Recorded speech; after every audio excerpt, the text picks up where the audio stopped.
खाइए आप आराम से, बहुत अच्छा लगा जी। चले हमारा एक स्पेशल इनविटेशन है एम्बेसी में। इसी खबर पर विस्तार से बात करेंगे, अपने संवाददाताओं के पास चलेंगे। दीपक शर्मा जो कि ब्यूरो हेड हमारे हरियाणा के, वो हमारे साथ जुड़ गए। जावेद हुसैन हमारे संवाददाता हैं, अजय जांड्याल हमारे संवाददाता, तीनों इस वक्त जुड़ गए। सबसे पहले दीपक के पास चलेंगे। दीपक, जिस तरीके से ज्योति पाकिस्तान पहुंची, पाकिस्तान की हाई प्रोफाइल पार्टी में वो शामिल हुई और मरियम नवाज तक पहुंच गई। 2023 में जांच एजेंसियों को ज्योति पर शक हुआ और उसके बाद लगातार वो शक की सुई गहराती गई, लेकिन जब अरेस्ट किया गया तो क्या कह के अरेस्ट किया गया? जी बिल्कुल, बात करें यूं तो ज्योति की बात की जाए तो लगातार इंटेलिजेंस ब्यूरो जो है वो उस पर नजर रखी हुई थी। आईबी ने इससे पहले भी जांच के लिए बुलाती रही, क्योंकि पाकिस्तान जब भी कोई जाता है तो उससे जरूर आईबी उससे जानकारी लेता है।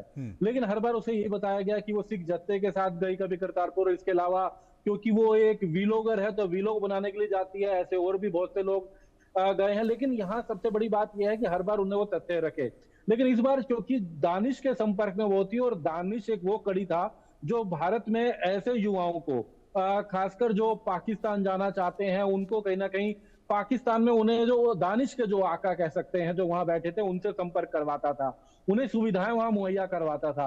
उस कारण से ये बार बार लगातार, क्योंकि चाहे हम बात करें हरियाणा की भी बात करें तो 4 लोगों को पकड़ा गया है, जिनमें 3 हरियाणा के हैं, एक उत्तर प्रदेश का जो हरियाणा रहता था। ये सभी दानिश के जरिए वहां तक पहुंचे थे और उन्हीं में ज्योति का नाम था। ज्योति जिसने वहां पर वीलॉग बनाया, और सबसे बड़ी बात जो अपनी वहां वो वीडियोस बनाती थी, जो अपने वहां पर वो सोशल मीडिया के लिए अपनी जो भी डॉक्यूमेंट्स उन्हें बनाई वो सभी उनके अनुसार बनाती थी। उसका जो कंटेंट जिसे कहा जाता है स्क्रिप्ट, वो दानिश और उसके जो आका वहां पर थे, वो अली आहवान की बात करें, जिस तरीके से अली आहवान ने वहां उसकी मुलाकात अगर बात करें, जिस तरीके से शाकिर से मुलाकात करवाई थी यहाँ पर, इसके अलावा अगर बात करें तो मुहैया कराते थे, बाकायदा स्क्रिप्ट देते थे। यहाँ से भी उनको जानकारी उपलब्ध कराई जाती थी। जानकारी अब ये भी आ रही है कि हिसार की, क्योंकि ये खुद हिसार की है, हिसार में भी आर्मी का एक हेडक्वार्टर, आर्मी का एक सेंटर है, वहां की भी कुछ वीडियोस प्रोवाइड करवाई हैं। हालांकि हर अभी तथ्यों की जांच की जा रही है, क्योंकि इसके मोबाइल से कुछ ऐसे फुटेज भी मिले हैं जहां इससे पहले हमने देखा कि 2023 में पाकिस्तान एम्बेसी में एक पार्टी होती है डिनर, उसमें भी ये जाती है, बार बार दानिश के साथ घूमती नजर आती है। दानिश के संपर्क में ही ये ज्योति थी, दानिश के ही संपर्क में नूह का वो आह्वान था, दानिश के ही संपर्क में देवेंद्र था जो कि कैथल का था। ये तमाम वो लोग थे जो लगातार संपर्क में थे, लेकिन ये 3 बार पाकिस्तान गई।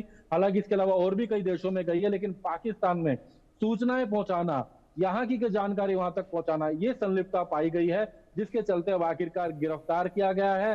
रिमांड पर आगे की पूछताछ की जा रही है। जी, जावेद हुसैन हमारे साथ मौजूद है। जावेद, अगर देखा जाए तो दानिश एक टूल था और तमाम ज्योति के साथ साथ कई सारे लोगों को वो पाकिस्तान ले गया और उनका ब्रेन वॉश भी किया जा रहा था। तो एजेंसियों ने कब पकड़ा और क्या एजेंसियां बाकी के लोगों को भी चिन्हित कर रही हैं, पता करने की कोशिश कर रही हैं? हालांकि दानिश को तो देश से निकाल दिया गया है।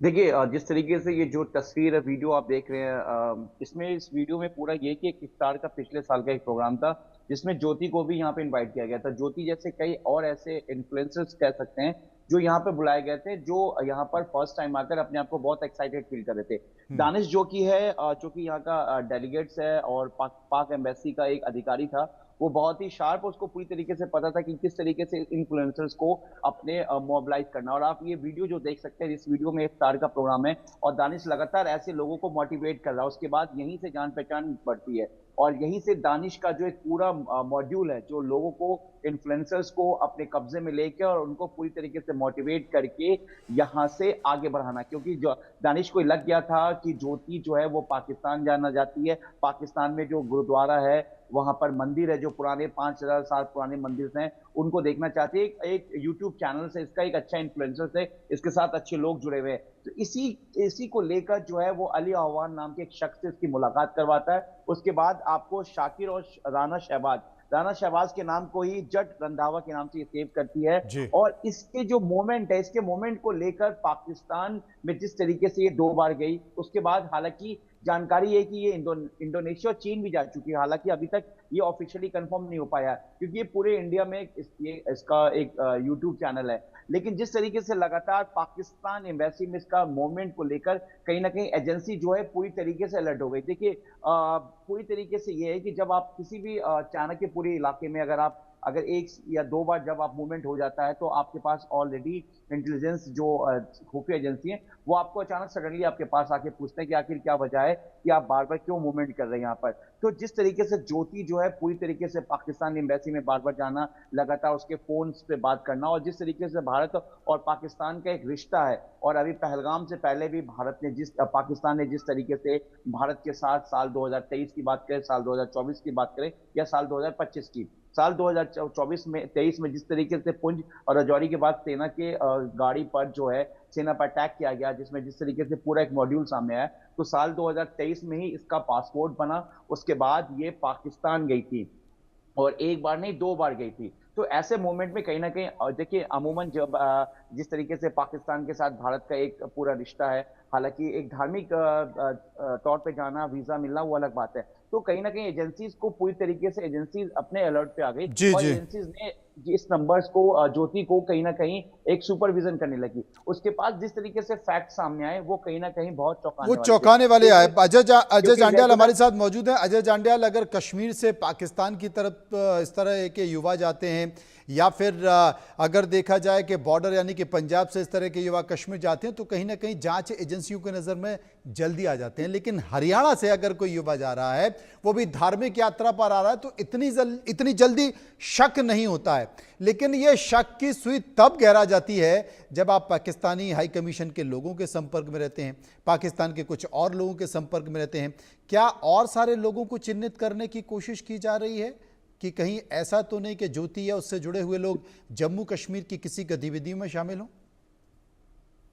देखिए, एक चीज को समझना होगा मनोज जी, जिस तरीके से अगर आप देखें तो भारत से दुनिया भर में लोग जाते हैं और इसमें कोई शक नहीं कि दुनिया भर में ब्लॉगर्स भी जाते हैं, अलग अलग कामकाज के लिए जाते हैं। मगर ज्योति दुनिया के बाकी हिस्सों में तो गई, मगर पाकिस्तान में जाकर पाकिस्तान के जो एम्बेसीज के लोग हैं उनके साथ मिलना, डिप्लोमेट के साथ मिलना, वहां पर एज अ गेस्ट इनवाइट होना, और उसके साथ साथ अगर आप देखें तो ज्योति मरियम नवाज तक पहुंच गई। मैं अजय आपको रोकना चाहता हूं, अजय मैं आपको रोकना चाहता हूं क्योंकि जम्मू कश्मीर से ही बड़ी खबर आ रही है कि ज्योति मल्होत्रा से जुड़ी खबर यह है कि ज्योति हमले से पहले पहलगांव भी गई थी।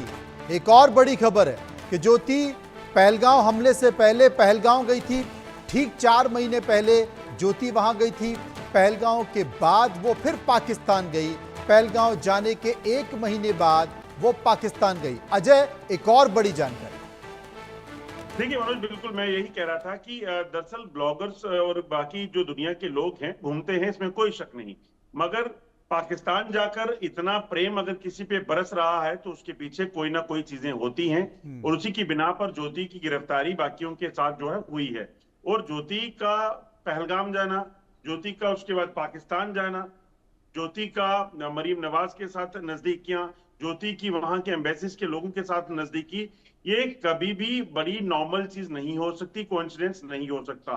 तो यकीनन कुछ ना कुछ तथ्य मिले हैं। उसके बाद ज्योति की जो है वो उसको हिरासत में लिया गया, उसको अरेस्ट किया गया। दूसरी अहम चीज मैं आपको बताऊं कि होता क्या है, दरअसल पाकिस्तान की जो खुफिया एजेंसी ISI है वो लंबे समय से भारत में या जम्मू कश्मीर में जिहाद के नाम पर मुस्लिम लोगों को गुमराह करके अपने साथ शामिल करती थी। और उनका एक तरीका है, पहले एक ओवरग्राउंड वर्कर के तौर पर, पहले दोस्ताना रवैया, फिर ओवरग्राउंड वर्कर, फिर टेररिस्ट। और उसी के सिलसिले से अगर आप देखें तो 35 साल से जम्मू कश्मीर में ये आतंकवाद चल रहा है। मगर पिछले कुछ समय से ये देखा जा रहा है कि हनी ट्रैप का जो मसला है इसको बहुत तेज किया गया, और उसके साथ साथ उसमें देखा गया कि युवा जो हैं, उन युवकों को उनको वहां पे लड़कियों के साथ उनकी दोस्ती बढ़ाना और उसके बाद भारत की सुरक्षा बलों की जानकारियां हासिल करना। अब ये नया पैतरा ये चला था कि महिलाओं को वहां पर ले जाकर थोड़ा सा लग्जरियस फील करवाकर, वहां से एम्बेसीज के एम्बेसडर्स के साथ मिलकर उनके मरीम नवाज के साथ जैसे मिलना हुआ, इस तरह से उनको थोड़ा प्रोटोकॉल देकर उनको एक वैसा फीलिंग दे देना कि आप हमारे लिए बड़े इंपॉर्टेंट है, जी। इसके जरिए भी चीजों को हासिल किया जा सकता है। और ज्योति भी उसी तरह से उनका शिकार बनी होगी। ज्योति यहाँ भी पर उसी तरह से उनका शिकार बनी होगी। शुक्रिया हम करेंगे जावेद का, शुक्रिया हम करेंगे अजय।